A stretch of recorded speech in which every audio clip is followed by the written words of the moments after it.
out there is Ruto must go.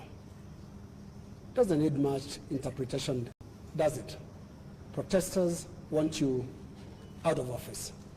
How do you respond to that? Everybody is entitled to their opinion. I have a job to do.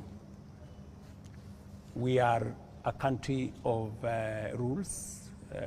We are a constitutional democracy and citizens, because we all enjoy the freedom of speech, freedom of thought.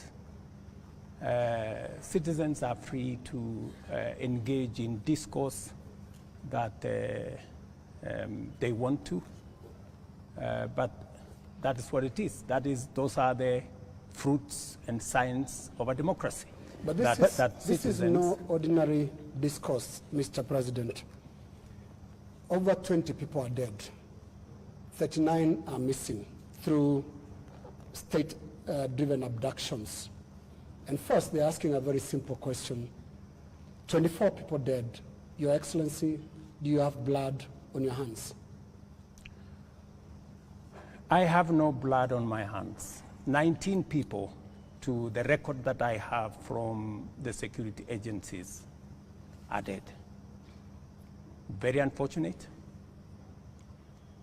As a democracy, that should not be part of our conversation. 2.4 billion of property has been destroyed. The office of the Chief Justice has been burnt. City Hall has been burnt. Parliament has been burnt. That is the situation. Let's turn lives, Your Excellency. 19 let's people turn lives, dead. Your Excellency. We have 19 I said people 24. dead. You said 19. Let's turn lives. And number two, Your Excellency. on abductions. Your Excellency, let's turn lives. There are people who are burying their children, whether they're 19 or 24. And they're watching now, and they want to see how you feel about the deaths. Give us your feelings, Your Excellency. Let me tell you. And we could give examples, Your Excellency. There is a 12-year-old boy, Kennedy Onyango from Rongai, whose mother narrated how his boy was basically just going to get books for his schoolwork. There is Rex Masai, who was shot in the middle of the street in Nairobi. And these are real human beings. Don't you feel a sense of responsibility for what is going on in the country? Let me tell you the following. Any life that is lost is something that must bother anybody, beginning with myself. And it is the reason why I have told you that when I came into office, I said three things. Number one, I said there will be no extrajudicial killing in Kenya. That's number one. And I have made sure that there is no extrajudicial killing in Kenya. That's number one. Number two, when I came into office, I said I want an independent police service. And I did sign the necessary instruments so that the police does not need permission, does not need authority, and does not report to the office of the president. The police operational, financial independence, I have made sure that the police don't have to ask me, don't ask anybody. They operate independently. And number four, it is true that children got into situations that they became victims of the demonstrations. What started to all of us, and I have spoken about it, I have said, the young people who have stepped forward to engage in the political discourse of their country in a peaceful manner, tribeless, are a welcome development in Kenya. That I said. But let me also say the following. these great young people who have stepped forward to prosecute their agenda, the affairs of the country, I am certain that they did not burn Parliament. Criminals and other agents who took advantage of a legitimate concern of Kenyans stepped in, went and burned the Chief Justice's office, went and burned City Hall, went and burned Parliament, and destroyed property of innocent citizens. The parents, Mr. President, So what are you telling them? These things have I am happened telling under your every- watch. I am telling under your every- watch. I am telling every parent, I have kids like they do, and I care when there are issues in town where criminals can take advantage of situations and create a situation where the police have to use rubber bullets, the police have to use live bullets in some cases, because that is what an independent police service has to do. And I am sure the police have a record and have an explanation for every incident that they were engaged in. And here is the incident, Have they Mr. given President. you- have they Just a moment. given you- Here is the incident, Mr. President. This boy, 12-year-old, took 8 bullets into the body of a 12-year-old boy. What would you tell the mother of that boy? That boy is alive, right? No, it's not. Kennedy Onyango died. He's dead. So he's the one who died. Yes. So you're not talking about the person who was shot with rubber bullets, No. No. yeah? Shot with bullets 8 times. Let me tell you, Yeah. in Ngong, this is the situation in Ngong, right? In Ngong, there was an incident where the police were overpowered by criminals. They took a firearm from the police.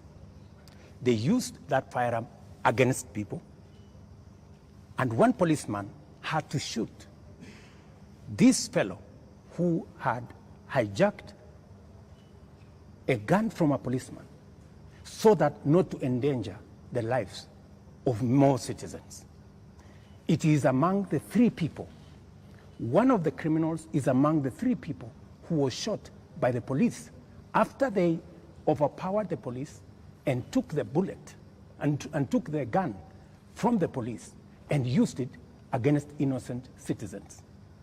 I cannot confirm to you that this is not the man that shot the child, but investigations are going on and we will get to the bottom of it. Mr. President, I am telling the mother of this young person that I, as president, will make sure that finally I will give her an explanation of what really happened and make sure that we bring this to a situation where, like her, like myself who have children, she too her child can be accounted for. Mr. President, the Kenya National Commission on Human Rights is the one that has accounted for 24 bodies lying in morgues.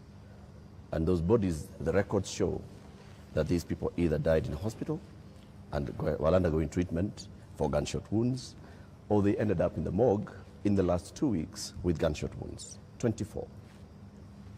These 24, Mr. President, are you saying that the security agencies have told you that these 24 were criminals, that these 24 were armed, they were posing a danger to the police officers, and that is what necessitated the police to use live bullets on them? Because the circumstances for the police officer to use a live bullet is clear, even in their own code of operations. It is when the life of that police officer is in danger, or when somebody else's life is clearly in danger, and the person who is endangering that person is armed. Were the 24 armed? Did they pose a danger, a direct threat to the police? 2 things. The same Kenya Human Rights Commission, Kenya National Commission. Kenya National Commission, The government agency. Yeah, the government agency. Yes. Told the nation that there was a massacre in Githurai and 20 people were killed in Githurai. Were 20 people killed in Githurai? Really? The Kenya National Commission on Human Rights does not have records of 20 people killed. No, but that's their statement. It is a statement that is public, you know. So the same Kenya Human Rights, Kenya Commission, Human Rights, National Human Rights Commission, told the country a blatant fake news falsehood that there was a massacre. This 24 is also... Let me. You asked me a question. Allow me to answer. Yes. That's what they told the country. So an organization that can tell the country without verifying that there was a massacre in Githurai. In fact, BBC, on that account, went to investigate in Githurai. And of course, you have read, BBC has said there was no massacre in Githurai. Mr. President. There was one person who was shot by the police. Let me answer. So, an organization that is as reckless as to say there was a massacre when there was none, now is telling us there are 24, the police are saying 19. We will find out where the numbers are. Okay. But that is the credibility of the organization that you are telling. Mr. President, that may well be. Let me also... My question, Mr. President, just so that Eric can follow up. The people who died... Yeah, that's where I'm coming. Were they a danger to the police? That's where I'm coming. Are they the criminals that you're talking about? Let me tell you two things. There will be an investigation on how these 19 Kenyans died. There will be a clarity, an explanation for each and every one of them. I have told you one situation where somebody accosted the police, took over the firearm, started to shoot at people, endangering the lives of many other Kenyans. He was shot by the police. There is a situation in Parliament.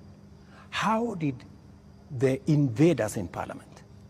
They invaded Parliament and went straight for the armory at the Mausoleum. They went straight at the armory at the Sergeant at Arms office. Those are the investigations that we will get into, and a proper explanation will be given to the country. Are weapons lost? What I am saying... Are the weapons at the armories and the mausoleum and inside Parliament? That is why there will be an investigation of how these armories were attacked and how did these people know that there was an armory in Parliament. Mr. President, you may not believe the Kenya National Commission on Human Rights, but surely you would believe your own deputy who has said there's been a return to extrajudicial killings and abductions, contrary to what you and him promised the people of Kenya. Let me tell you, I am the president, and I speak for the government of Kenya, right? And so this is what I'm telling you. I made 3 commitments. That I will make sure the police is independent. And I did that on my first day in office. Number 2, I said there will be no extrajudicial killing in Kenya. I have kept my promise. Number 3, I have told you that if there is any arrest by the police, that does not amount to an abduction. In my very honest opinion. Let's pause for a moment, Mr. President. And I just want us to go to that video over there, which will play on air, and let's pause and watch it together, Your Excellency. Let's watch this video. Sell them to the people of Kenya. There are enough intelligent people in Kenya to differentiate what is good from what is better and what is best. Ni jambo mbaya sana kama tutatumia askari polisi.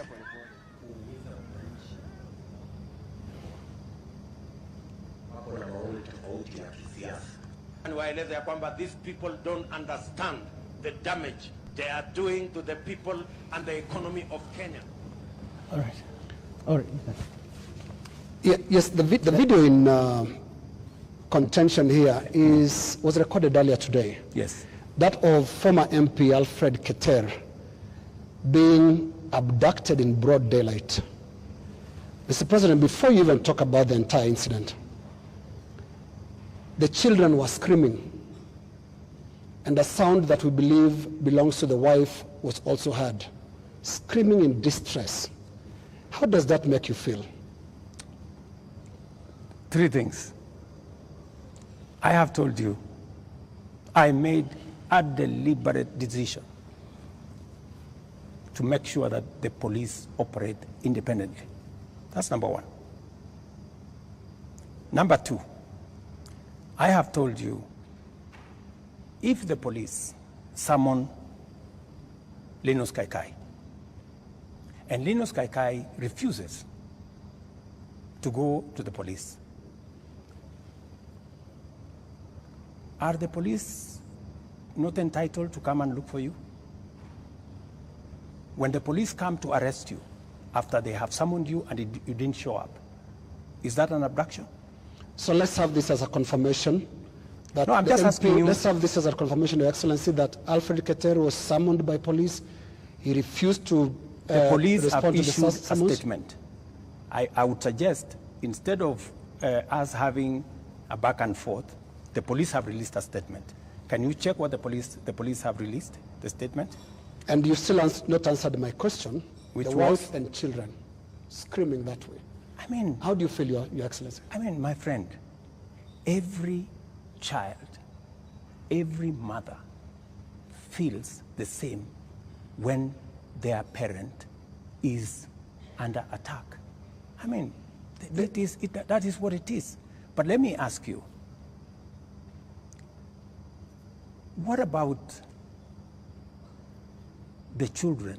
What about the children of those who have lost their lives because of the criminality of others? Don't they feel the same? So we just need to be a country of the rule of law. Impunity cuts both ways. Those who respect the law must be protected by the law. Those who do not respect the law must face the full force of the law. That's how it operates. That's how we will have a society. Here is the same way, we must condemn excessive use of police powers, but we must equally deal firmly and decisively with criminals who put the lives of other Kenyans in danger, destroy property of hard-earned earnings. There are many people, Linus, in this demonstration that have lost livelihoods, that today their children are crying. Today their wives are in tears because they don't know how to face tomorrow. Mr. President, their businesses have been wiped out. Yeah. Their incomes have been destroyed.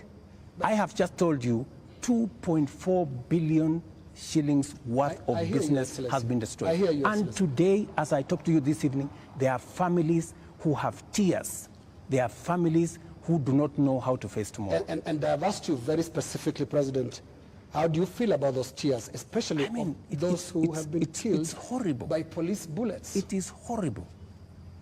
It is horrible. When you find a situation where people are grieving, whether they are grieving because their parents have been arrested, or they are grieving because their hard-earned earnings of many years, monies there, I have on my phone, people who are saying, I borrowed money. My whole loan has been wiped out. My whole barber shop has been destroyed. My whole hardware has been looted and burnt. And they are in tears. So I must equally work with the police to protect all these citizens. And it cuts both ways, Linus. It cuts both ways. Using the rule of law. Absolutely. Let me take you to just step by step. Absolutely, the rule of law. The rule of law says. The rule of law requires the police to investigate a matter, to, when they have sufficient evidence, present that to the ODPP. The Director of Public Prosecutions takes people who are culpable to court. That's the journey in the rule of law, Mr. President. In the case of 39 people who have been abducted, and the abduction here, we're using it deliberately because of the manner in which the people have been arrested, like we've seen in the case of Alfred Keter. Others who've been picked up from their houses in the middle of the night, and they are held incommunicado for more than 24 hours outside of what the rule of law says. And then they are not taken to court, so they are not charged with anything.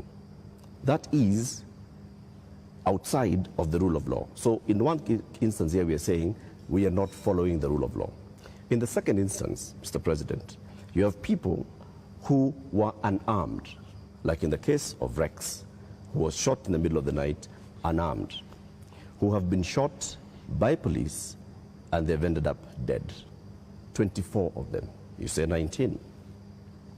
That again is extrajudicial because there is no justification that has been produced to show that there was justification for the police to use the excessive force. So basically we are showing examples where the rule of law, which you promised to uphold, which you also set and said, this is what the police has been doing. And you said, Mr. President, as you took office, that the problems with the police service also are going to the top, the leadership of the police service.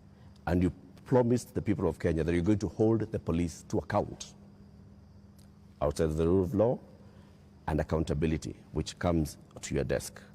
Are you holding the police accountable for 39 people abducted, for 24 people killed, for 627 people arrested and not charged, for 431 people injured by live bullets, rubber bullets, tear gas canisters, police batons? Latif, as I have told you, we must operate within the parameters of the rule of law. And I agree with you. The police must never act outside the framework of the rule of law. They must do that which only the Constitution and the law allows them to do. And it is very clear that any operation of the police outside the parameters of the law, the police will be held to account. Whether it is holding citizens beyond the stipulated time, but I must be thoroughly clear to you. When police arrest somebody, there is a constitutional timeline which they are allowed by the law to hold that person. 24 hours. That does not amount to an abduction. 24 hours. In my opinion. A case in point is what has just been said here about what happened earlier today. And you guys clearly said in this conference that it was an abduction. I mean, it's just clear now that it is not an abduction. They're not This is an arrest.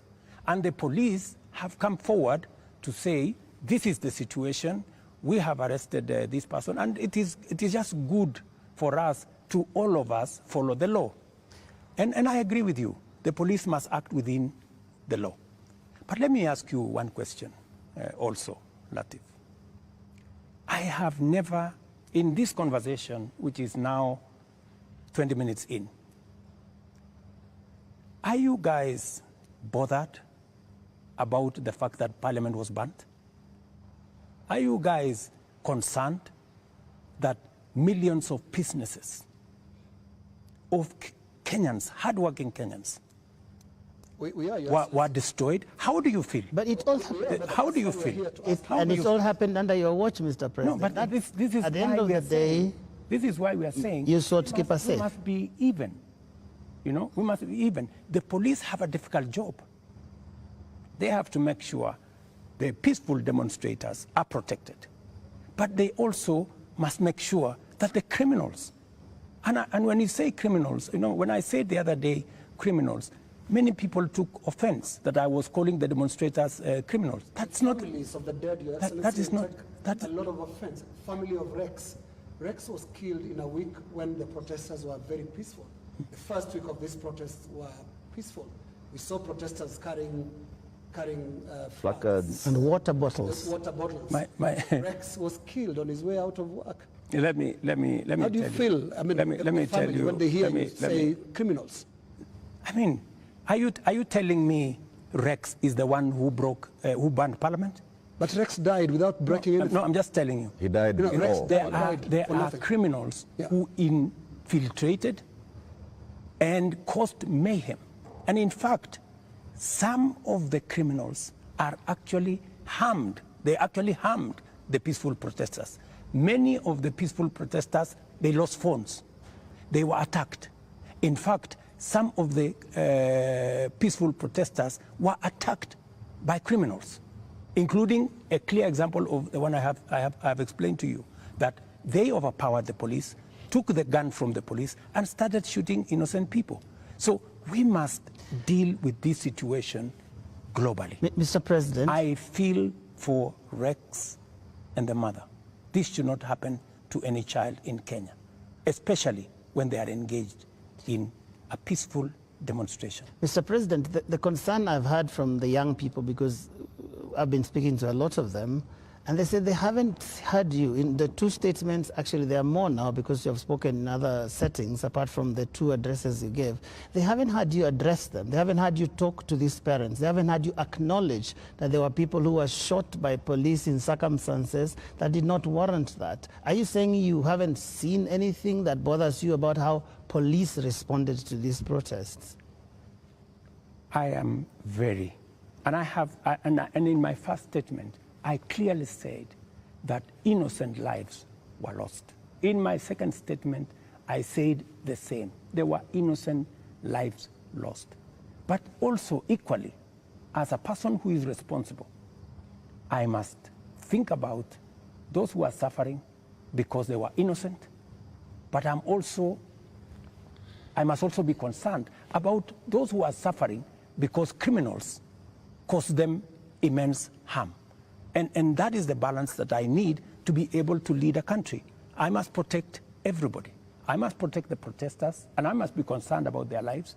I must also protect innocent people who become victims of criminals who take advantage of a peaceful, democratic process that goes on in our country. Do you feel that you protected all those people in the last couple of days, whether it is people who have businesses, whether it is Parliament, whether it is the people who lost their children? I did my best. If I hadn't done what I did, things would have been much worse. In fact, many people ask me, Mr. President, why did you call in the army?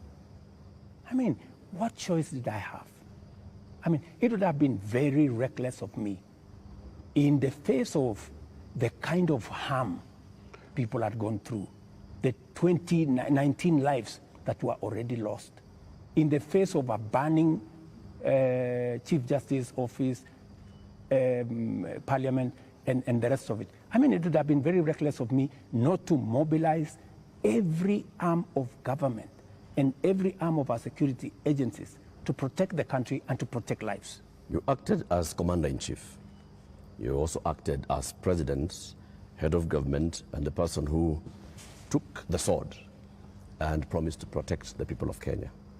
You chair the National Security Council, which brings in the head of the police, the head of the intelligence, the head of the military, and cabinet secretaries in those dockets.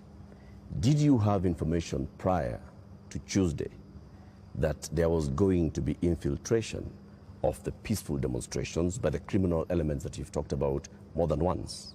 And if you did, what did you do about it?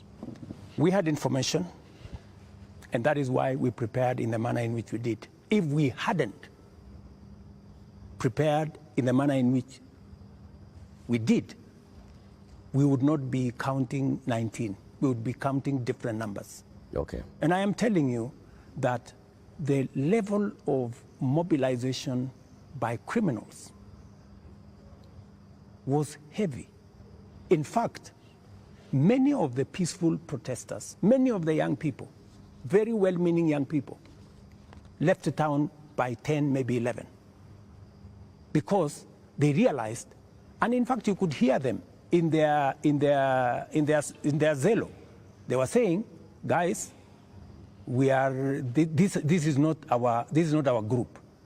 Let us go. Let us leave. You could hear them. It was in public domain that the peaceful demonstrators all of a sudden realized that the whole thing had metamorphosed into criminality. So there are criminal elements that basically hijacked. So Tuesday, Wednesday, Thursday, Friday, Saturday, it is Sunday. Mr. President, how many people are in custody? on account of this, those who you said they conducted treasonous activities, there were criminal elements, they...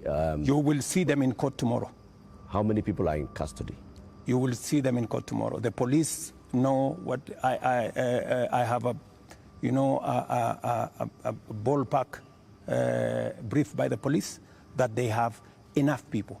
They have actually, because in Kenya nowadays, you cannot commit crime and get away with it. Those who attacked Parliament are on CCTV. Those who attacked the judiciary are on CCTV. Those who attacked everywhere, those who destroyed people's shops are on CCTV. Many of them are on the run, but we will catch them. Similarly, Your Excellency. Are the funders Similarly, Your and Excellency. financiers in custody? Similarly. To your question, so the police are at it, because if we don't deal with impunity, we will not have a country. Now, similarly, Your Excellency, you speak of them, protesters, being on CCTV. Not the protesters, I'm saying the criminals who attacked Parliament. Right. Now, every policeman also, without uniform, conducted an abduction, has also been captured on camera. Those who captured Shad Kiprono were captured on camera. Those who captured Alfred Kiter today were captured on camera. And a number of other such incidents. Similarly, so that because I can hear you balancing. Yes, that's correct. Yes, are we going to see action against the killer cops, or were they doing what you are saying you had to do to prevent this from being bad? Any killer cop who went beyond what is provided for in the law, action will be taken against them. But to your question, are you telling me, Linus, that a police officer becomes only a police officer when they are in uniform? No. Police officers can identify themselves even when they are in civilian. So, and when a police officer comes to you and says, this is my ID, I am police officer, you are under arrest for the following reasons, that is legitimate. You cannot tell me that because they were in civilian, then what they did was wrong. And you know that's not what they do. And that's not what they did to Alfred Keter or Shad Kiprono. Were you there? We have the CCTV footage. It's there. I would suggest, Linus, that we be fair to the police as well. Mr. And I have given you my word. Any police officer who does anything beyond the provisions of the law know the consequences. Just as any citizen who also participates in actions that are outside the law, they also know the consequences. And it is our responsibility to make sure that security agencies act in accordance with the law. As citizens, we act in accordance with the law so that we can have a law-abiding, rules-based, rule of law-based country. As things stand now, Mr. President, are you satisfied with how the police handled this whole matter? I think the police have done the best they could. If there are any excesses, we have mechanisms to make sure that those excesses are dealt with. Let's wrap it this way, Your Excellency, on that topic. You have absolutely no regrets about the abductions and no regrets about the killings? Those are your words. Those are not mine. They're also your deputy's words. Don't put words in my mouth. They're also your deputy's words, and he's part of your government, because it's so scary, Mr. President, sitting there and telling the whole country that from this moment on, we should not believe what your deputy tells us about the state of the nation until you speak. Yet we all thought that you're part of the same government. Don't inject my deputy into this conversation. I think it is not fair, since he's not here, to tell you in what context he said whatever he said. I think it is not proper to discuss the deputy president here, and he's my deputy. Please let me deal. But have you asked him that you had a press conference? Let me deal with the issues as they are now. I think being personal and going that direction does not help. I wish this was personal, Mr. President, but it's a really serious national issue that right after you spoke, your deputy told the whole world that he was informing us that extrajudicial killings and abductions had returned to this government that he's part of. How surely can that be personal, Mr. President? I am sure that if you interview the Deputy President, he will answer that appropriately. You haven't asked him? You can take it from me that extrajudicial killing will not be part of an administration that I run. I can say that without fear of any contradiction. Yes, in the interest of moving this conversation forward, Your Excellency, I want us to look into the last 2 extraordinary weeks that this country has had. Protests that you called tribeless and some of your aides called leaderless. But protests that are led by young people who are unhappy with how you've run this country for the last just under 2 years now. But the question they have as they look at you and watch as you speak today, Your Excellency, do you get it? I get it. Let me tell you, my good friend Linus, what we are facing today is not a product of 2 years. What we are facing today is a product of many years. We've had a problem, a youth bulge, a demographic challenge as a nation, which we have ignored for very long. For the first time, I have decided that I am going to be deliberate, I am going to be intentional on tackling the challenge of young people and unemployment in Kenya. First time, there is an administration that thinks about the young people. Let me give you 3 examples, maybe 4. Well, let's keep it within the 2 weeks, please. No, it's okay. It's the 2 weeks. Yes. But don't look at the 2 weeks in isolation. The young people we have in the street did not happen in the last 2 weeks. They were not born when I became president. They were not jobless when I became, they did not become jobless when I became president. But I want us to... These are young people who over the years, we have close to 4.5 million young people who are out of school, out of college, with degrees, certificates, diplomas, without jobs. And that is why I have done 4 things. Number 1, when I pushed the housing program, it was not about the houses. It was about the jobs. Today, as I talk to you, Linus, we have 160,000 young people working in different parts of Kenya under our housing program.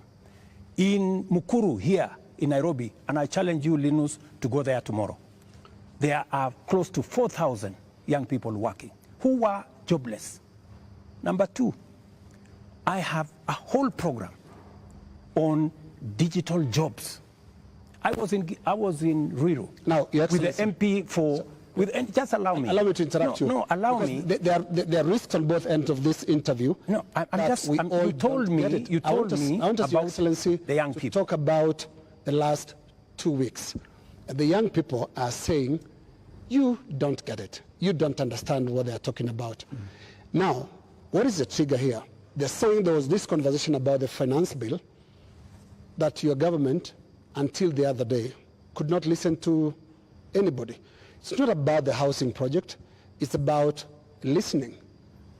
They are saying yours is not a listening presidency, and yours is not a listening government. How best can I listen to the young people of Kenya if I am not addressing their issues? And that is why I want to tell you, Linus, these young people, what is their biggest issue? They have talents. They have gone to school. They have no jobs. That is the problem. And I am addressing those issues. Housing is one of them. Digital jobs is another. I was in Ruto with Simon Kingara, the MP for Ruto, launching an ICT hub that will is actually hiring already 5,000 young people. Our whole plan, including what was in the finance bill, was to increase CDF by 10 billion shillings to roll out ICT hubs in every ward in the Republic of Kenya, Mr. so that we can hire young people, train them, put them on digital jobs. I have a third program on export of labor. Mr. President, I have a fourth program on manufacturing, to be able to create more opportunities for the young people of our country. And we want to inform you, they're no longer just talking about things that can be done to them as a demographic. They are looking at the big picture. Finance bill brought them out.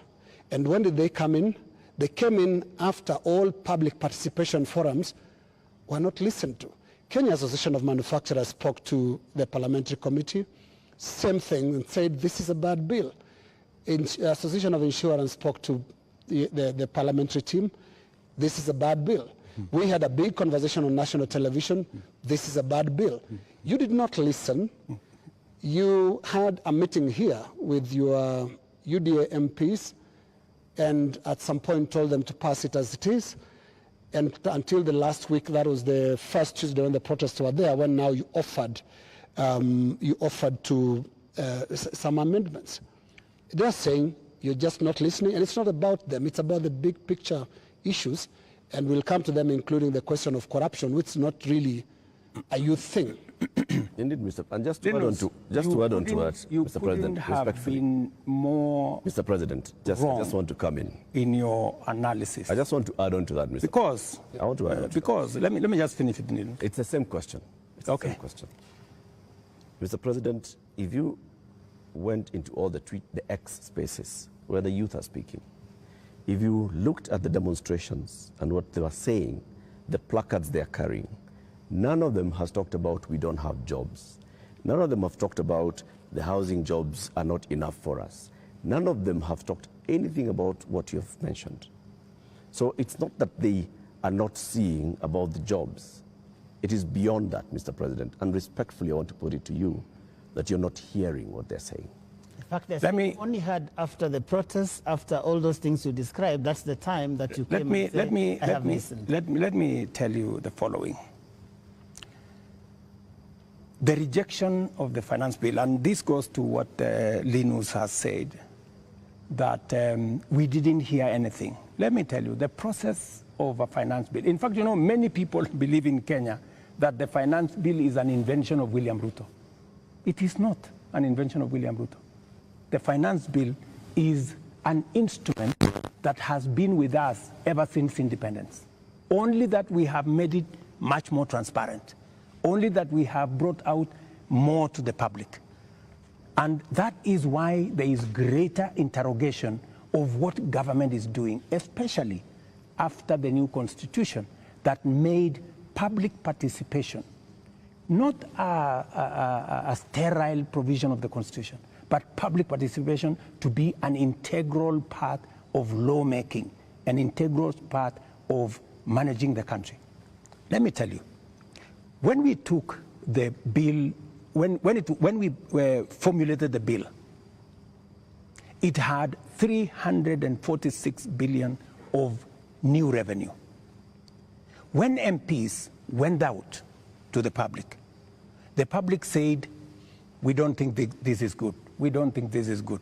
It was reduced by 140-something billion shillings. It remained just 200 billion. Doesn't that amount to listening? No, it doesn't. That the public said, reduce this by... No, it doesn't, no. Mr. President. And that's why I said reject it. Just wait. No, we are talking about listening. Yeah. Just relax. We're talking about listening, okay? So the public said, reduce this by 146. We sat down, we cut down the areas, we reduced it to 200. What went into the space was the people who wanted to mislead the public, to say, oh, you see, in fact, everything you have been told is still there, this was not removed, these people are not listening, these people are not listening. And let me tell you, my good friend Latif, we have dropped the finance bill. Yeah? What does that mean? It means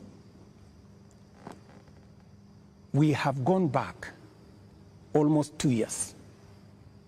It means that this year we are going to borrow 1 trillion shillings to be able to run our government.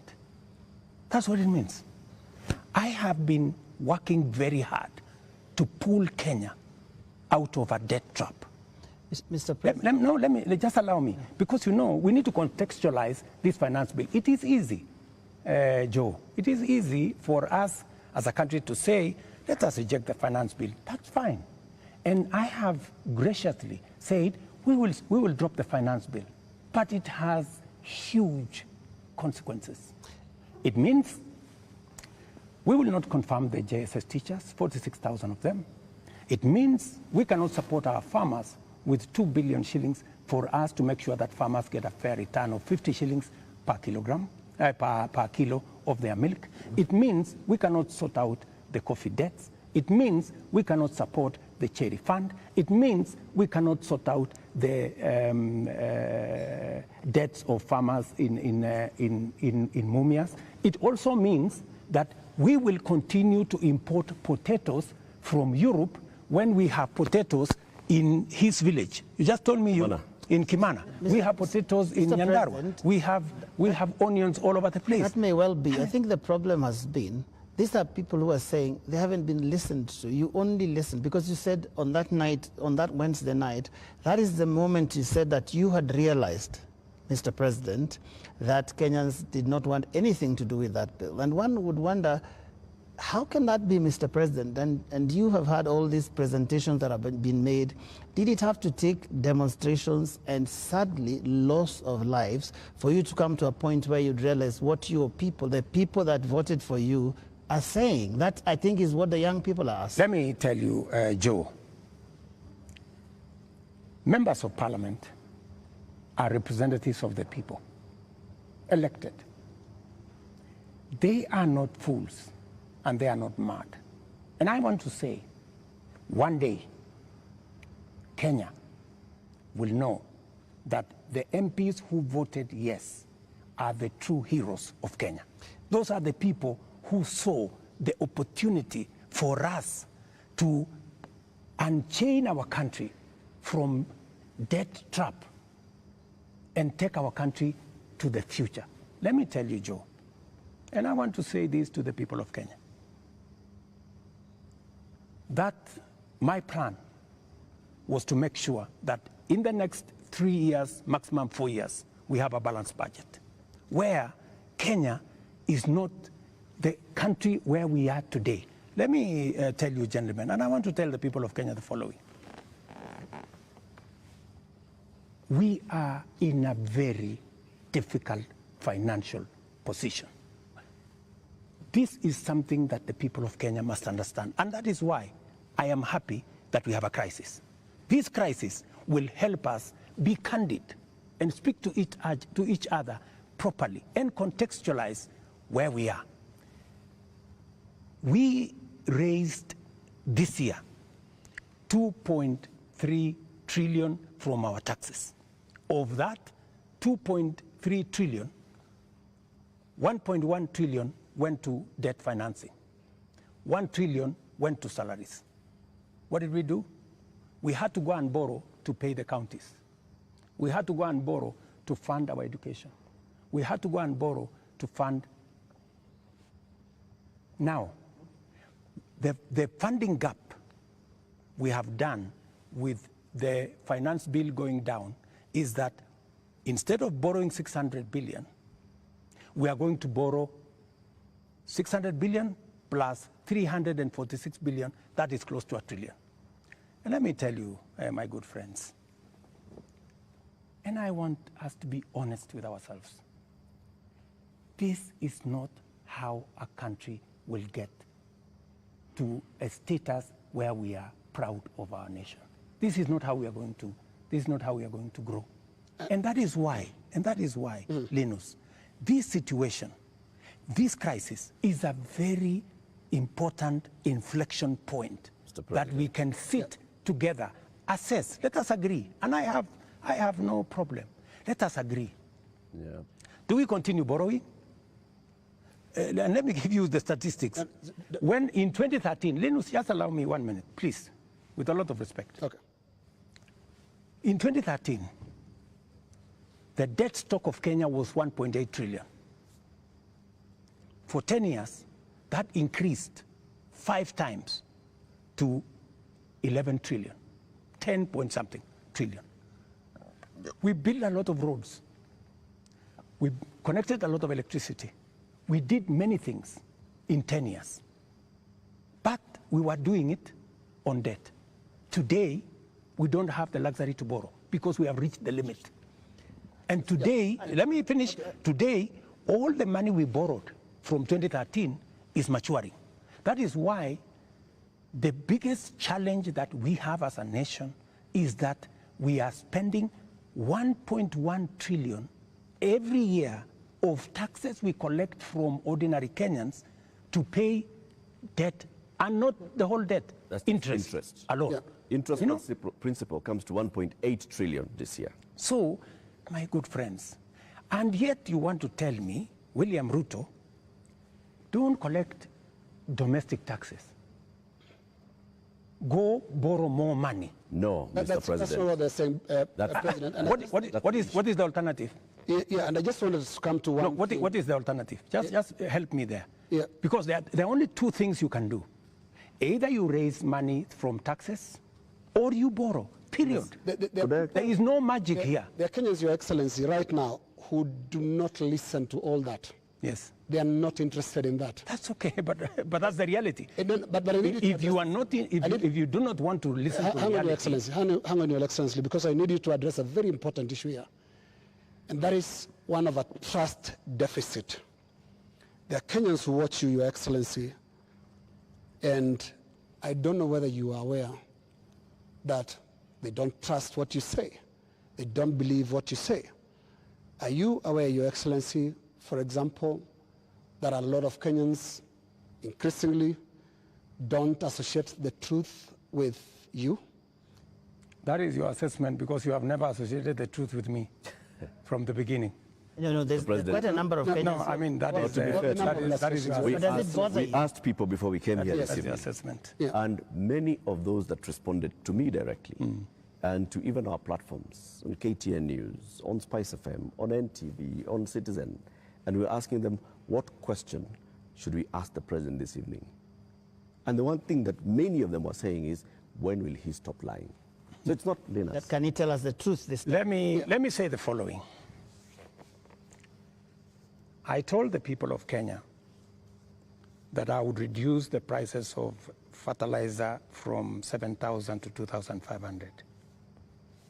I don't know how that is a lie, because they buy it at 2,500. Okay. I told the people of Kenya we're going to have a housing program. A housing program is underway in Kenya. I can tell you, Linus, that whether you believe me or not, facts will not change. Yeah. Facts are not changed by who says it. And allow me to step back a bit, Your Excellency. And facts are very stubborn. Allow me to step back a bit. Yes. And what I'll do is we'll play clips, just a little combination of clips of yourself speaking not too long ago, and I want us to listen to that. I'll stand out of the way because you said it's me that doesn't associate the truth with you, and I would like you to respond to yourself, to the clips that we are going to play. But you see, Linus. Let's watch that, Your Excellency. I think, Linus, yeah. You don't bring clips that are in a biased way. You know, you select maybe something that has not happened. Yeah. Can you be fair and select clips across the board? What I said and has been done, and what I said and maybe has not been done. So let's watch that. Maybe you can watch that. Yeah. Waeleze ya kwamba these people don't understand the damage they are doing to the people and the economy of Kenya.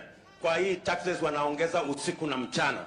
Na mimi nataka niwaulize watu wa hapa Manga, tafadhali, mkiona tumesimama hapa mbele yenu, tunawaambia ya kwamba tutengeneze hiyo serikali inakuja ambayo inaelewa lugha ya mwananchi wa kawaida.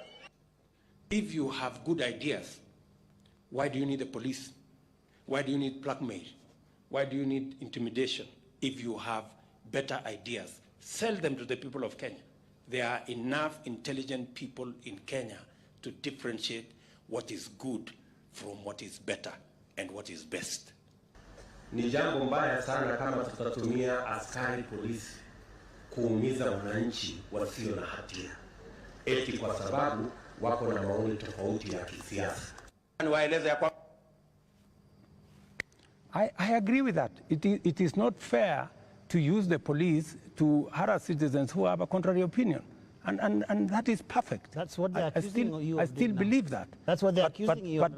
But you don't tell me that... What is the problem with Alfred Keter? Yeah. Alfred Keter, no, it's not a contrary opinion. I mean, the police have said why they arrested him. It is not because of me. I didn't give any instructions. I didn't even know what was going on. Let me tell you, Linus, I am a very clear-minded person on what I say. When it is the police, I have said, many of the people who opposed me, many of the people who were very scared about what I would do when I become president, even the people who did worse things against me, I have never gone after them because I don't believe in settling political scores using the power of state or using the police. Let me also say the following. When I talked about the taxes that I was the campaign trail, yes. I was addressing in the campaign trail, it was very obvious that when at that time we were in subsidies, that did not make sense. It is because I removed the subsidies and I changed and put production support. That is why today the price of unga has come down from 240 to 100, because I changed the model. I changed the configuration, and it is giving us results. But are you aware, Mr. President, that the thing, perhaps apart from now the police brutality that people associate you the most, is the issue of taxes? I'm sure you know the name they call you. You've actually talked about it even yourself. This guy that they want to come down. Let me tell you, my good brother, Ageo. When I came into office and I assessed the situation, and it was no longer possible for us to borrow money, I had to be honest with the people of Kenya. I had to tell them we have two options, right? And even as we imposed taxes, we explained, we made sure that there was adequate, elaborate public participation on what it is that we were trying to achieve. And let me tell you the following. I have done the best that I could globally. Today, our country has tremendous respect from many quarters globally because of what I have done. I have raised the profile of our country. Today, I was in Narok, and the tourism numbers in 2022, 1 million tourists. In 2023, last year, 2 million tourists. This year, by God's grace, we will get to 2.7 million tourists because of the profile that I have done for the country. I know somebody will say that, that there is no truth in that, but call the tourism sector. They will tell you themselves that all hotels in Kenya today are operating 80% upwards, which is a new phenomenon in Kenya. I will also tell you that the international community have developed enormous confidence in Kenya. I see people who are saying, why did William Ruto go to China? Why did William Ruto go to Europe? Why did William Ruto go to America? Let me just tell you the following.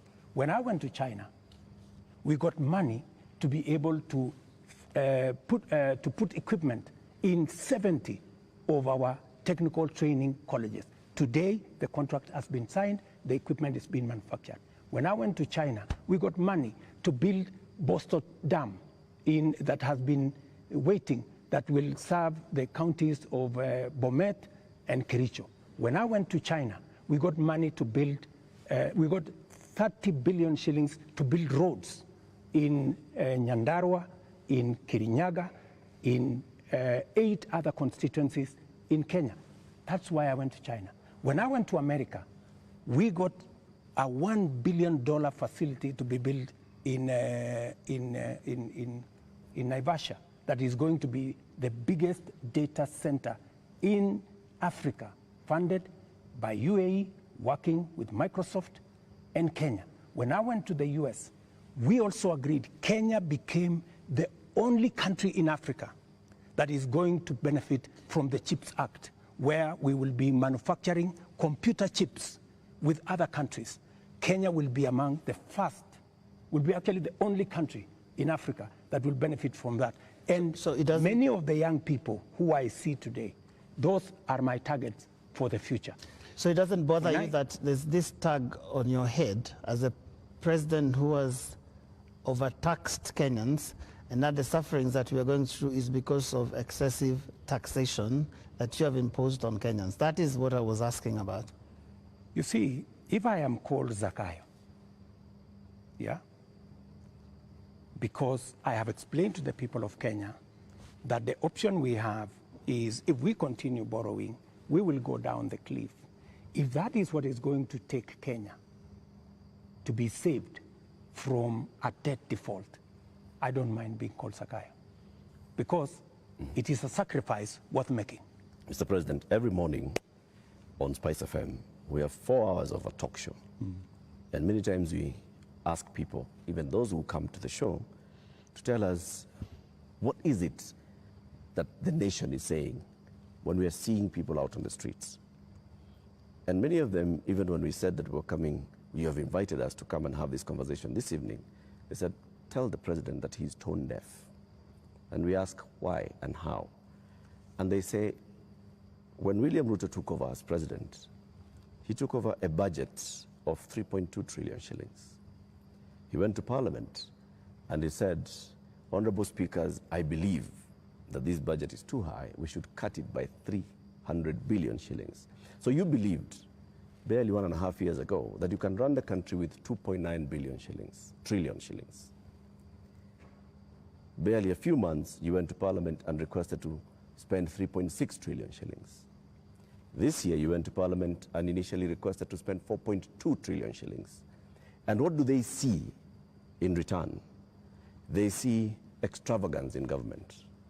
They see a government that is pushing gung-ho to employ new people called CASs. They see a government that is purchasing new motor vehicles and trips that are extravagant. They see opulence with those that are close to the president appearing in public carrying wads of cash. They see condescending attitude from those who serve in this government when they're asked, why are you spending? And they respond the way they respond. Your advisors speaking the same. And so they see a government where the president is telling people, we are going to live within our means. We are all going to tighten our belts. We have austerity. They end up with their children not going to school because for months, JS teachers are on strike. They end up with, right now, 91 days where clinical officers have not been to work. 91 days, Mr. President. We ended up with intern doctors going on strike for weeks because the government says it has no money. We end up with people going to the hospitals and there's no medicine. We end up with people who are being told that we don't have money to pay salaries, or we don't have money to pay salaries and also have development. Yet, they see all this extravagance and opulence from those in power. You are tone deaf, Mr. President, that's what they say. Well, I guess that's why we must have a conversation. That's why we must have a conversation. And I'm very happy for us to have this conversation so that we can put the facts on the table and we can all of us make a decision. But let me tell you the following. I've listened to you, and let me also tell you that today, the universities, which were almost closed, they had debts of 60 billion shillings. I have enhanced their budget by 40 billion shillings, the universities, because education to me is very important. It is the greatest equalizer. Today, the universities can confirm to you, and I was sitting here with the vice chancellors, that I made the right decision because we are funding the universities better. Let me also tell you, I took the decision to hire additional teachers, 56,000. It has never happened in the history of Kenya. Why? Because education is the greatest equalizer. Many parents in rural Kenya take their children to schools that have no teacher. And we are disadvantaging them. The children of the poor get the worst form of education. They have no chance. I decided, because I said it is bottom up, I decided that I'm going to put more money in making sure the child of every Kenyan has an opportunity to be their best by giving them the correct education. I decided that I am going to put money in farming. The first year, I put 10 billion shillings in fertilizer subsidy, a program that had been scrapped for 5 years. The difference is obvious. Today, by God's grace, we have a harvest. The prices of food commodities has come down. Day before yesterday, Latif, there was a release of where we are with inflation. Inflation in Kenya is now 4.6%. When I came into office, it was 9%. Inflation coming from food products. It was reported not by me, by the institutions that are charged, 4.6%. We have, where I have invested money, I can account for it. Right. And it is making a difference in the lives Their of concern many. is on extravagance in government. I will come to opulence in government. on opulence and extravagance. Every trip I have made, I have not made any trip outside Kenya to go and do things that are of no benefit to this nation. I can account for every trip that I have made outside our nation, whether it is on projects or programs or investments, or even the profiling of this country to put it in good standing for us to attract investment. In fact, the Nairobi Stock Exchange, which was almost closed, was rated the best in the world. Not said by William Ruto, but it was in the public domain by Bloomberg. If you don't believe me, believe Bloomberg. Mr. President, So I have done what I could for the country. You have But not let me answered- finish you have not answered the opulence. questions. Let me go to the opulence. And let me be very clear that the display of insensitivity is a statement that has come to me, and is a sentiment that has come to me. And you will see something very different going into the future. Whether it is coming from my staff, whether it is coming from this office. And I know people have raised issues of CAS, for example. I deliberately, even after Parliament had approved the position of CAS, I have not appointed any CAS because I realized that we were in a situation that we could not. And no CAS will be appointed until we have an economy that can support more opportunities. I know citizens have said that there is no need for the office of the First Lady or Second Lady. Third Lady. These are offices that were there. But because we have to live within our means, those offices from tomorrow, this new budget which is starting tomorrow, they will not be part of our equation, because in the face of what has happened, we have to trim down every other area. And in fact, not just those, Many other spaces are going to be trimmed down to reflect the new reality, especially after the finance bill was taken down by myself when I said we take this down. We are going to cut our cloth.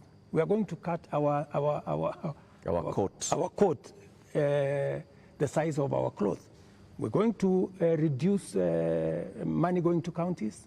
We're going to reduce money going to the judiciary. When I came into office, the judiciary was getting 18 billion. Today, they are getting 25 billion. But it was because I believed in the rule of law. I believed that we needed to do something about making sure that our judiciary has resources, because Kenyans were telling me directly, justice delayed is justice denied. Will you I have the size hired of your government? the highest number of judges under my administration, because I believe that Kenyans must deserve justice. Will you reduce the number of ministers, ministries, or state departments, or advisors?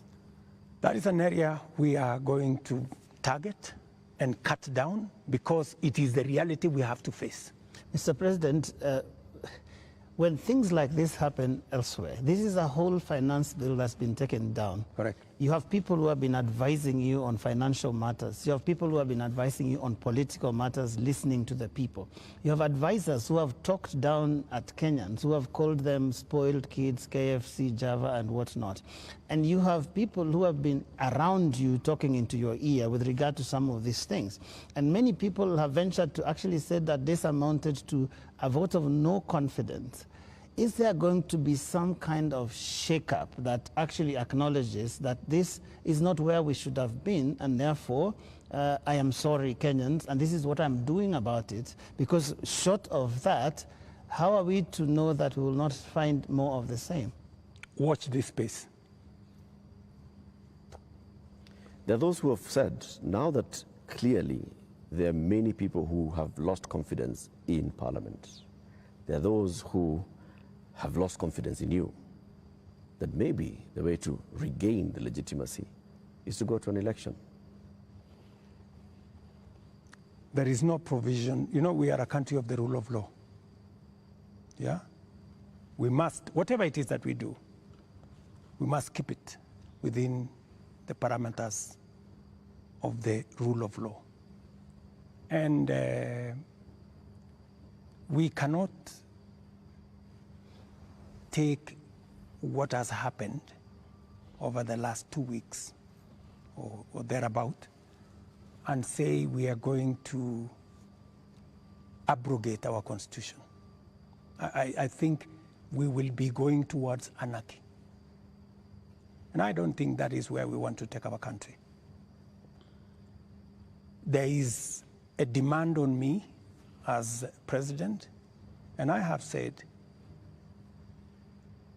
because of where we are, because of what has happened, there is going to be a thorough cut down on many things, whether we are talking about allowances, maybe even we should have a conversation around salary. We had a meeting here with MPs, and even them, they are persuaded maybe it is time to ban Harambes so that we remove avenues of people participating in largesse, demonstration of, opulence. And I want to tell you that I am going to take action. I am going to work on this. I know what we should do, but I am also not going to be reckless and take the country into a crisis. I will make sure that I act responsibly and listening to what the people of Kenya say.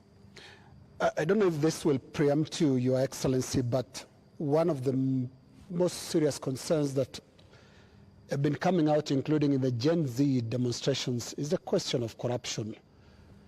And right through this interview, you've not mentioned the word. And even as you go into that, I want to give you two illustrations.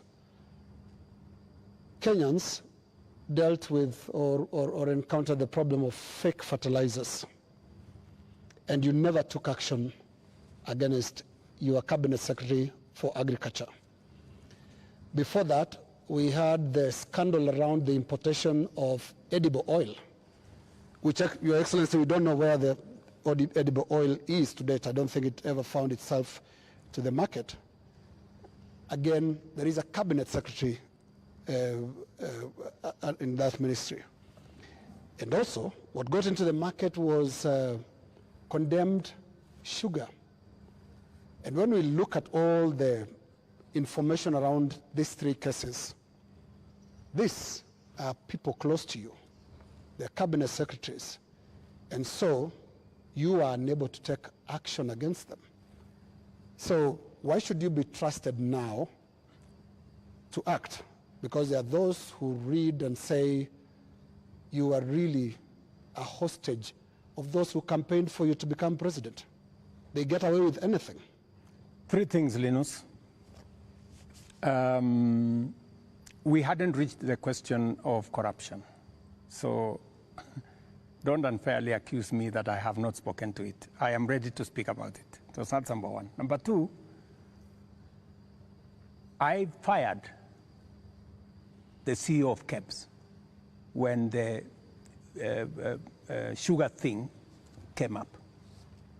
Number two, on fake fertilizer,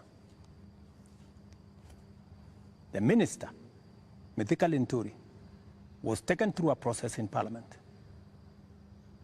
The CEO of National Cereals Board, the General Manager of National Cereals Board, and other 7 members of staff are in court as I talk to you.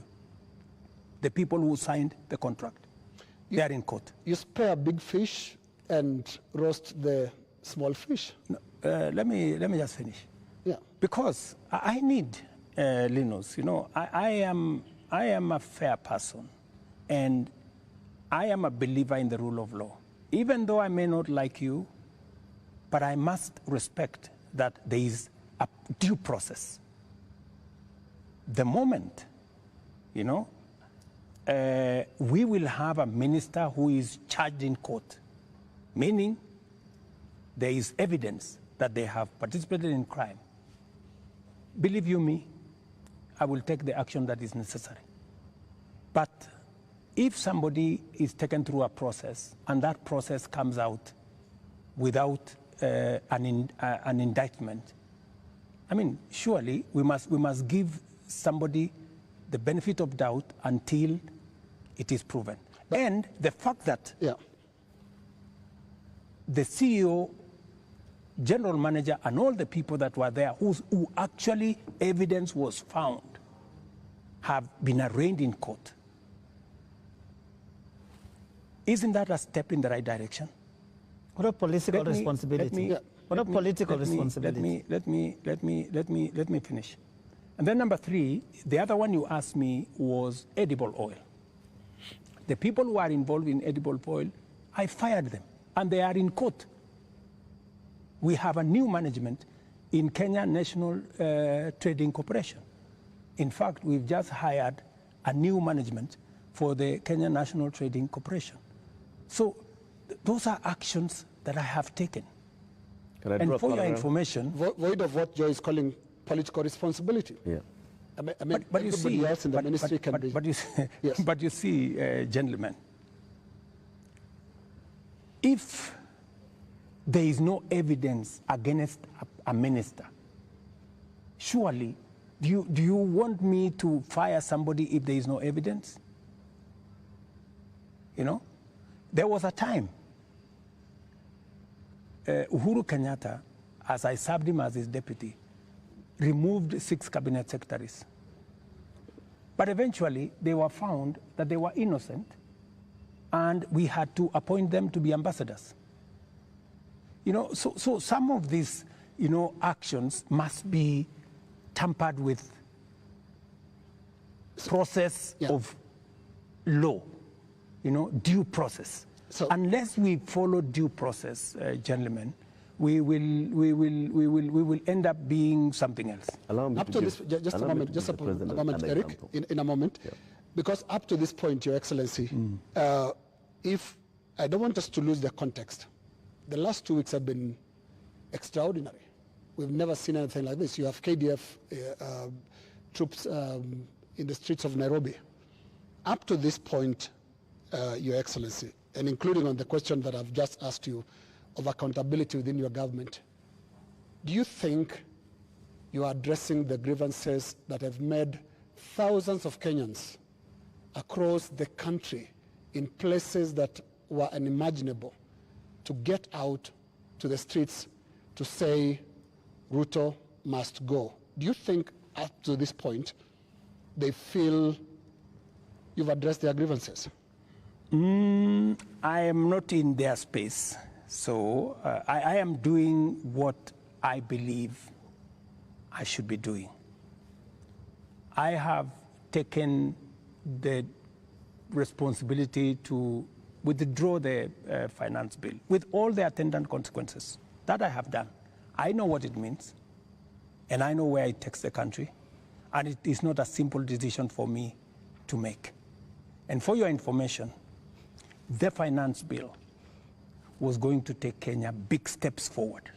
But it's a sacrifice I've had to make because of the political reality that we are in. But it will mean counties will have to take maybe 30 billion shillings off their budget.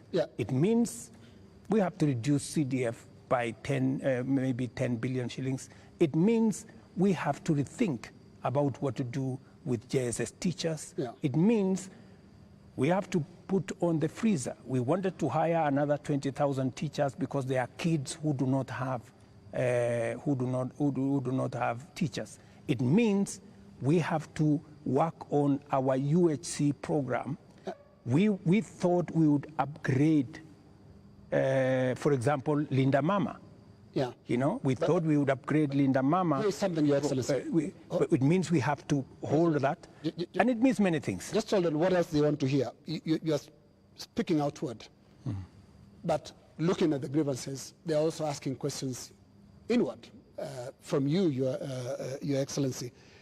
And what I can hear from these grievances that have been expressed quite loudly, you said you are not in their spaces. We sometimes get into the spaces to listen to what they are saying. And all they're saying is, you cannot be, for the next 3 years, the president that you've been for the last 2. So what is that you're going to change about? That's why Linus. Yes. That's why Linus. That's why we are here. Of course, it's not going to be business as usual with the kind of reality we are faced with now. It has to be different. Do you regret anything at all? What you should have done better? What your people would have done better? Well, maybe there are things we should have done better. We should have communicated better. I think the biggest problem we have, even with the finance bill, because the finance bill has great things for Kenya. The finance bill says we shouldn't be importing potatoes from Europe. The finance bill says we shouldn't be importing onions or eggs from Europe. The finance bill says we should be growing our own industries. We should be manufacturing diapers in Kenya. We have 10 companies doing that. We should be manufacturing all those things in Kenya. We should be expanding our manufacturing capacity. That is what finance bill was talking to. But I am sure we will recover that when we have explained. The biggest challenge that I regret is that we didn't communicate better. Maybe we failed in explaining to Kenyans what the finance bill was all about. Because I promise you, if I am given a chance to explain to the people of Kenya what was in the finance bill and what the finance bill would have done for this country, every Kenyan would have agreed with me. But my regret is that they would say you were here, Mr. President. They said you would have explained. We didn't explain ourselves better. Maybe my communication team failed. Maybe I'm sure my communication team failed. Our communication architecture did not deliver, did not get the message out to the people of Kenya. In fact, if you look at what people were saying, they were saying, for example, there is a matter of land on the finance bill. There was no matter of land in the finance bill, not even a single line. And it is on that basis that people rejected the finance bill. And many other things that were not in the finance bill. Now, communication is about words, Mr. President. Let's go to the deeds, because when you see what Gen Zs are doing, for the first time in the history of this country, we've had protests on the altar of the Holy Family Basilica, because the young people of this country are telling you the political culture, which you've been part of having politicians speak in church, converting the platforms into, converting the pulpit into campaign platforms, must end. So I'm not hearing you addressing and looking more inward into this whole picture that the Gen Z is painting. They're not just talking about some of those things that you're raising. On that, Linus, I have even had an occasion to speak to church leaders here. On that, on matters of politics on the pulpit, I am 100% aligned. We shouldn't be using pulpits in churches or in any other places of worship to prosecute politics. It is not right. And I agree, we need to change that culture. We need to change the culture of Harambee.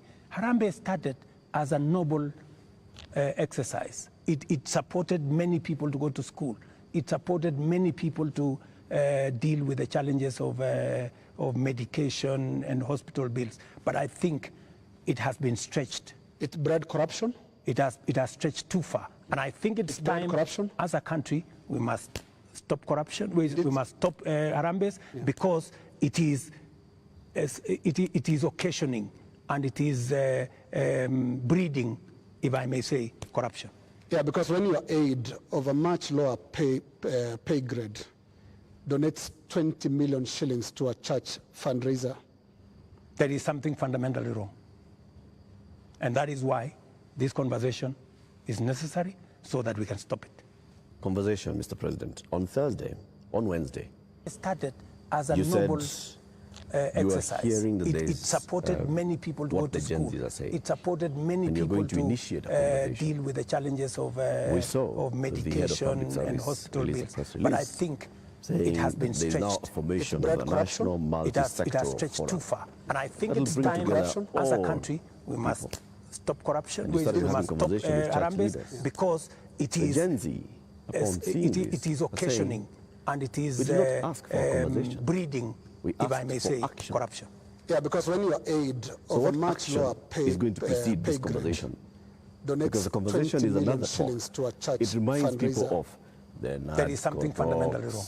The BBI talks, and that is why IPPG this conversation talks that just happen, so that we can stop and they just don't end. Conversation, Mr. President. And people are saying, we want action, Mr. President. Right now, you said, we will participate in action when conversation is regulated. It supported many people to go to school. It supported many people to deal with the challenges of medication and hospital bills. But I promise, it has been stretched, making that corruption. It has stretched too far. And I promised a multi-sectoral forum, and that's what I put out. I also promised that these are some of the topics I want us to discuss. I want us to discuss debt. I want us to discuss taxation. I want us to discuss unemployment. I want us to discuss corruption. I want us to discuss these issues. And it was a suggestion, and I am open. I am hearing that the young people are saying, and we don't want this multi-sectoral forum.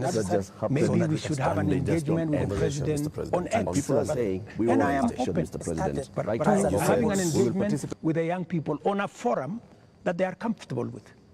If they want digital, if they want me to engage with them on X, I will be there. At this point, Mr. President, do you think you know what the young people want? I have many young people in my house. Are they telling you all is well? The same ones that are in all these other spaces. And they want an engagement. They have ideas. They have suggestions. And I am open. If what we are doing on the digital space, on the housing program, on the export of labor, on manufacturing, if they have suggestions, I am open to those suggestions. They can improve, they can change, they can make new suggestions, and I also have a responsibility as a father, you know, because these are our children. I have also a responsibility to guide and to listen to them and to tell them, yes, on this, I agree. For example, on let's not have a spouse's office. I agree. Let's not have CASS for now. I agree. Let us not have Advisors. Advisors. We will agree. Let us not have churches being a space for politics. I agree. So many of these areas, we need to even have a conversation. If we are paying 46% of our revenues for salaries and wages, when the legally established space should be 35%. That is why I started a conversation with Salaries and Remuneration Commission. We must deal with the issue of wages and salaries so that we bring them down to 35% and leave more money for our development. That is a conversation I am very happy about. When? Mr. President, it's been 2 weeks. It's been 2 weeks of you saying every day we are going to have a conversation. We just you know what they say on social media? I say they call you the president of tutafanya, tutatenga, tutafanya, tutarudi. No, it is always futuristic. But I'm here. You're saying but I'm here. We are going to have a conversation. I said within a week. I gave a timeline. Within a week. Yeah. So within a week we will have agreed on where are we meeting. Are we meeting at the X space? I am ready for that X space. Are we agreeing on this multi-sectoral? I'm waiting to see the suggestions that Kenyans have. I don't want to prescribe any suggestion, but when I give out a suggestion, I expect feedback. I expect people to say, maybe this is okay, maybe this is not okay, and then we agree on a way to move. Mr. President, any of them analyzing what you have actually said tonight on the issue of your advisors, your cabinet, what you're going to do, what Kenyans like to call heads that are going to roll as a result of this national shame, because that is what many people have called it. You have said, watch this space. And here there are all these other things that young people are asking you about. What is that concrete thing that you're telling them tonight that I have heard you? These are the things I've heard you say since all these things started, and this is what I have done. Because you seem to have withdrawn or declined to sign this finance bill rather grudgingly, but not in good faith, having understood what people were saying. You're regretting this thing. You're saying, you guys mutaona, mmekataa lakini mutaona. That is what we're hearing. Let me tell you that I will not lie to the country that putting down the finance bill is going to be easy. I'll not be a leader. I have to be brutally honest. And those consequences, it will start with me. To cut down the budget in my office, to remove what we call austerity, to implement an austerity program that will cut down on unnecessary stuff, unnecessary offices, or offices that we can take down. I am ready to even engage the young people and for them to, because they want an engagement. I too want an engagement for us to agree. So what do we do with the debt? What do we do with the following? What do we do with the following? They will tell me, do this, fire so-and-so, fire so-and-so, do this.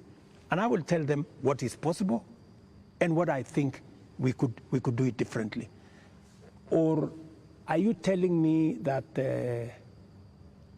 I should just listen and implement without making a contribution to the conversation? I thought we are having a conversation. I'm just telling you what they are saying. I'm not saying anything else. I'm just telling you what I'm hearing, because you did say you are not in their spaces, but I am in their spaces. And in 2 weeks, Your Excellency, by now you'd have known what you should do. And I mean, there are basics. Which 2 weeks?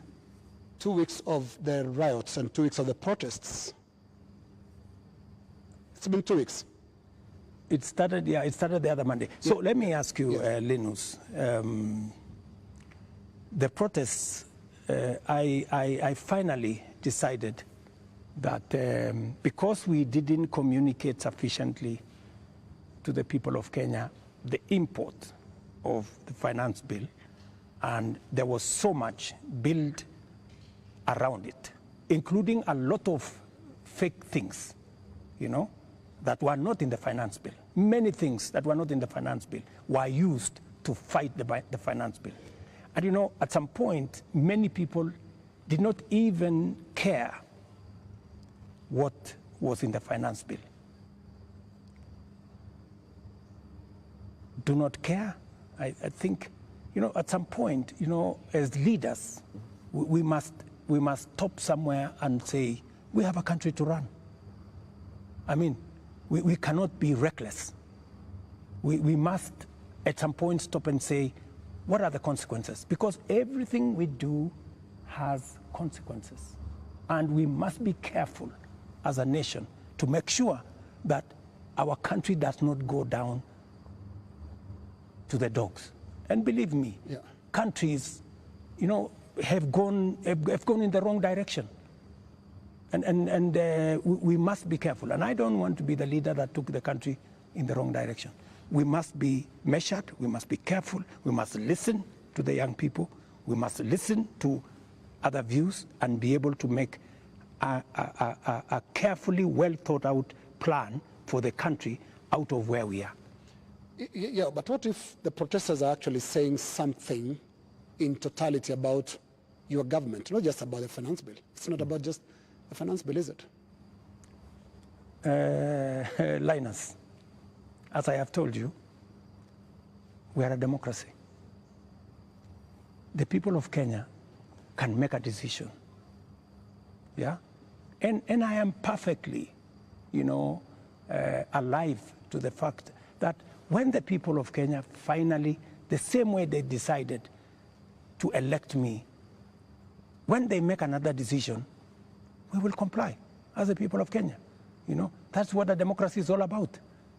People can vote in a government, people can vote out a government for whatever judgment the people have. So I want to be very clear to the people of Kenya that I will do my best to make sure that I tell the country the truth and I take the country forward. And I am committed to that.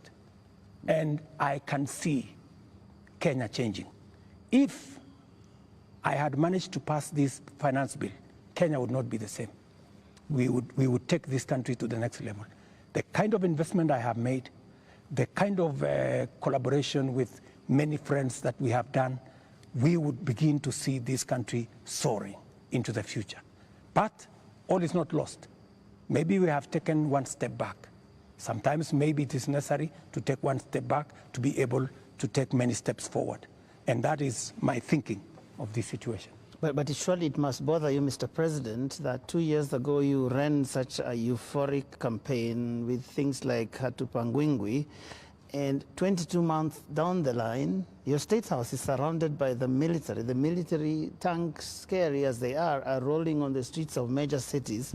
And as we sit here today, people are saying Ruto must go. Surely that is such a fast slide. There must be something that causes one to pause and say, how did we get here? What happened here? And one would have expected an earth-shaking statement tonight that tells the country, I get it. Something has shifted in a major way in our country, and I'm also shifting as your president who's listening, and this is the new direction things are going to take. Let me tell you,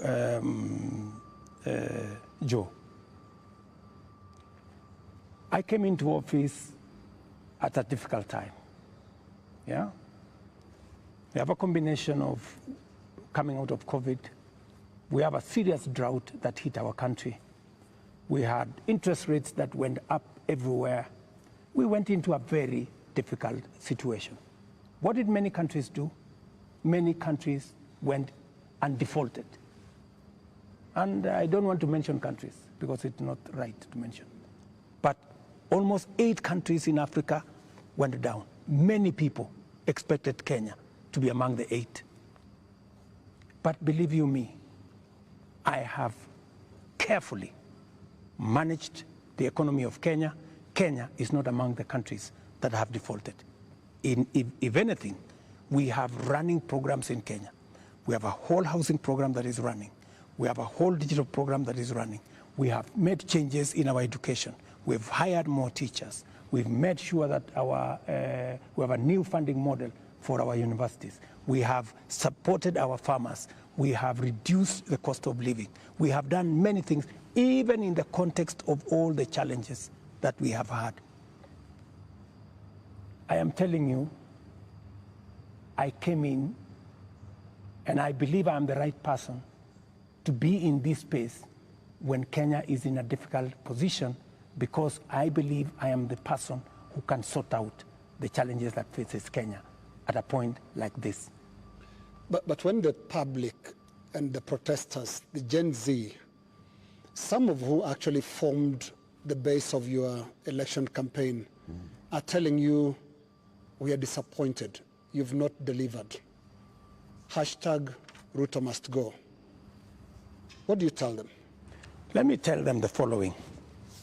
Good friends, the young people of our nation, my sons and daughters who supported me to win the election. I hear you. In fact, I saw, I think it was on your headline, a gentleman from my village who was saying, the president has let us down. Many children in this village are not getting jobs locally. That is why they are going abroad. Little did he know, my good friend from my village, that the children, the 500 of his colleagues around our village, are actually part of my plan on export of labor. They have actually, I intentionally supported them to leave the country because we got them jobs outside Kenya. So I am telling the young people of our nation to be patient. Our housing program is rolling. We will be hiring more architects, we will be hiring more engineers, we will be hiring more professionals to support our housing program. In the next 2 years, we will have 300, maybe 1,000 people working in that space. Be patient. We are sorting out the challenges that are facing our digital space. We are rolling out our digital space. Young guys, by the end of next year, God willing, we will have a digital hub in every ward in Kenya, because we have already started that process. Every TVET in Kenya today has an ICT hub with young people monetizing their talent. I want to tell them we are full speed into manufacturing. That is why we're saying we're no longer importing clinker, we're no longer importing steel, we're no longer importing clinker, we are no longer importing furniture. We are going to stop importing eggs. We're going to stop importing onions and all this, because we want to promote our local manufacturing to be able to create jobs for them. We are no longer going to be importing diapers or sanitary pads from other countries. They are going to be manufactured here. Mr. President, I have worked with the industries to make sure that we create opportunities for these young people. We're going to work with them to deal with the challenge of corruption. We're going to work with them to cut down on government like this. I am going to make sure that we have a lean government that responds to the reality of where we are as a country. That is what I am telling my good young people. The young people. There's another group of young people. Please speak to them directly. Yes. The young doctors who are in university graduating this year, yes, who are going to look for internship correct, the next year. The young JS teachers who were on strike a couple of weeks ago, who are expecting to be absorbed into full permanent and pensionable contracts correct, this year. The young clinical officers also who are graduating and they expect to go on internship. The other clinical officers who are hired on contract during COVID and other programs that are just contracts, and contracts are coming to an end. I am telling the JSS teachers, I had factored in 18 billion shillings in this year's finance bill to be able to transfer them to permanent and pensionable. Because in my phone, so many of them have asked me Mr. President, we came in, we had an agreement that we are going to be interns for 2 years, we will move to permanent and pension board. Although I don't have the finance bill, I want to tell them, give me a bit of time, let me figure this out, how we are going to do it without the finance bill. We had also put 3 billion shillings for the doctors so that we can be able to sort them out, especially the intern doctors and those who we intended to hire to, under our UHC program. I had put 10 billion shillings on the UHC program under the finance bill. That is now not in the equation. I have to figure out, let them just give me a little time. I'm going to figure it out again because I know and I feel and I made a commitment to them that we will do this. So even in the absence of the finance bill, and even as we cut down on expenditure on many other areas, it is still my commitment that we will see what to do with them so that the job they are doing in teaching our children, in treating our people, do not go to waste. Mr. President, we're almost winding down this, but have you noticed that those young people, they actually have worked out the things that they believe you can take out and still be able to do the important things? Because you seem to have this elaborate plan, and I'm wondering where their views will fit in, because you seem to have this all worked out, but they probably don't want all those things. That is why they have figured out. That is why, you know, part of what I told you, Joe, is communicating, you know, and I hope this time round I find a medium where I can engage, you know, and I am ready to go to this X place to engage with them, and I want to tell them this is my plan. Okay, tell me how I can make this better. Tell me this is not good enough, you know, change this. Because I have seen some of the demands they have made. They have said that don't hire CASs, and I agree with them. They have said remove the office of the first lady, the spouse of the second lady and all that, and I have agreed with them. They have said a couple of things that we already are in agreement. They have, of course, said some of the things, abolish the office of women rep. I've seen they have also said we should reduce the salaries of MPs to 200,000 or something.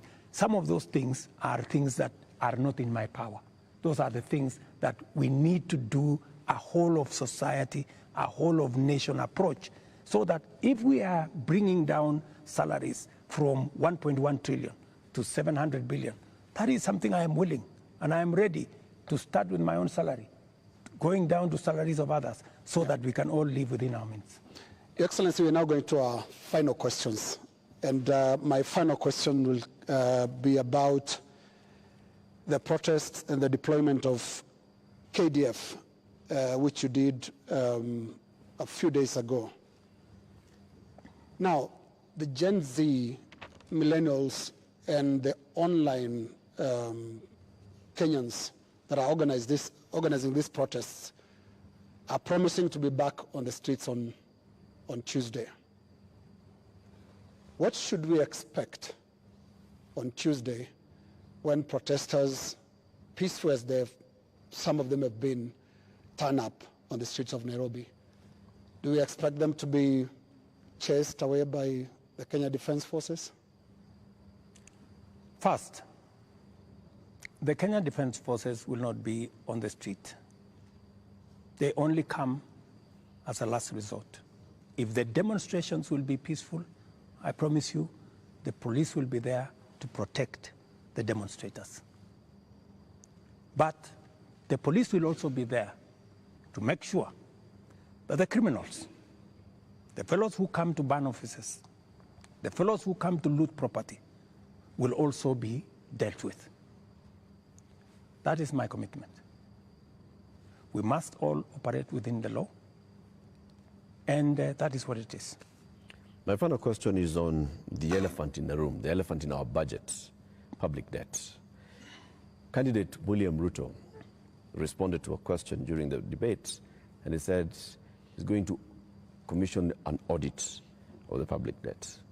President William Ruto last year responded to the same question and said it's important for us to audit our public debt. Today's question is when?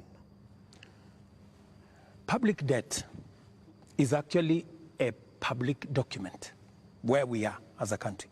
The 10-point-something trillion of our debt is in the public domain. But I am prepared for us to put in forensic experts as part of this exercise so that we can all appreciate, yes, this is what we owe, and then agree, how do we pay? How do we deal with it? In fact, I was in Korea. In fact, Korea, when they had a problem of debt, the whole nation came together. And people contributed gold. Others contributed many things because they wanted to pay their national debt. Maybe we will need that conversation once we are all clear that this is public debt. My question, Mr. President, is when? As soon as we finish this conversation, once we have agreed that this is the way we are going, I will institute the necessary steps to make sure that that debt is audited and it is made public for Kenyans to know this is the public debt. And I'm sure it will not take a month for us to be able to know, what is Kenya's public debt? And then we can take it up from there and go forward. Mr. President, my final question is about your cabinet. Given the things that have happened, given the questions that have been raised about fertilizer, about edible oils, about sugar and all of that, tonight, can you look Kenyans in the eye and tell them you have full confidence in the cabinet that is currently helping you to run the country? The cabinet that I have maybe could have done better. That's not the question, Mr. President. Maybe could have done better. I'm answering your question. Okay. Yeah? Maybe, unless you have a better answer. Allow me to answer. No, I just thought my question was specific, but you can that's go what ahead. I'm saying. So maybe my cabinet would have done better, right? And I am going to do a soul searching on how we need to move forward. All right. Thank you very much, Mr. President, for your time. Ladies and gentlemen, that is where we end this conversation with the President tonight. My colleagues have been Lena Skaikai from Citizen TV, Royal Media Services, and Eric Latif representing KTN News from the Standard Media Group. And my name is Joe Ageyo from NTV. Do have a lovely evening.